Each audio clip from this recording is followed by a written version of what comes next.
September 9th, St. Peter Claver, Jesuit Missionary. If anyone wonders what exactly it is that constitutes a saint, he only has to read the life of St. Peter Claver, in whom the superhuman life of grace acted so visibly as to create a person who seemed more than a man. This holy Jesuit, born in Spain in the year 1580, was during his novitiate a disciple of St. Alphonsus Rodriguez, the holy porter of Majorca, a humble lay brother endowed with the highest gifts of contemplation and prophecy. Alphonsus Rodriguez, who having already learned by revelation the saintly career of Peter, became Peter's spiritual guide. He foretold him the labors he would undergo in the Indies and the throne he would gain in heaven. St. Alphonsus Rodriguez and St. Peter Claver would eventually be canonized together by Pope Leo XIII in the year 1888, thus cementing the perfect union which began on earth and certainly continues in heaven. After 8 years of study in Spain under St. Alphonsus, St. Peter Claver asked to go to the Jesuit missions of the Western Indies and was sent to Cartagena in Colombia, South America, when he was 30 years old. He was assigned to accompany an elderly priest who had undertaken a missionary service to the poor Africans brought to be sold in the market of that city.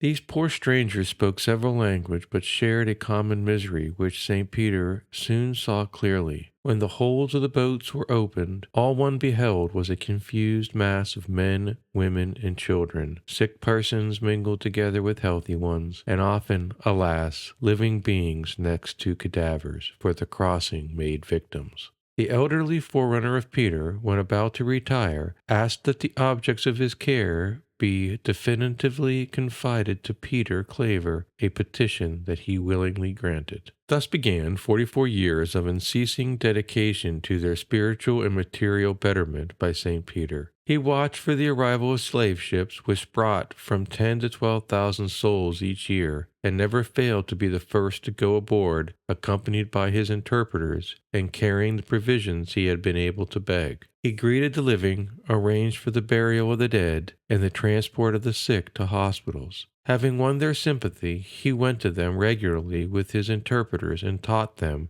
during several hours' time, the elements of doctrine. Before he died, he had baptized 400,000 persons. This was his principal industry, but he also spent many days in the nearby refuge for lepers, and also in the hospitals of the region. No infirmity repelled him. The brother who accompanied him had several times a day to clean his cloak, on which he would lay the sick while he arranged their poor beds. It never ceased to emit a heavenly fragrance, however. He slept only 2 or 3 hours a night and ate almost nothing. The poor were his beloved children, and he their beloved father, whose visits were anxiously awaited and were always too short. Those who resisted him did not do so indefinitely. One man insulted him for 22 years, but at the end of that time fell on his knees and begged his pardon. The vision of his charity is certainly reserved for heaven. His biographers scarcely find words adequate to describe his heroic life. Pope Pius IX, who beatified St. Peter in 1851, commented that never had he read a life of a saint which so moved him. After St. Peter contracted the plague in his declining years, he was left infirm and partially paralyzed. He then had himself tied to a donkey, and in that way went about begging and distributing provisions. He had a very rude servant who often neglected him and mistreated him. But when his brethren offered him another, he asked to be allowed to keep the one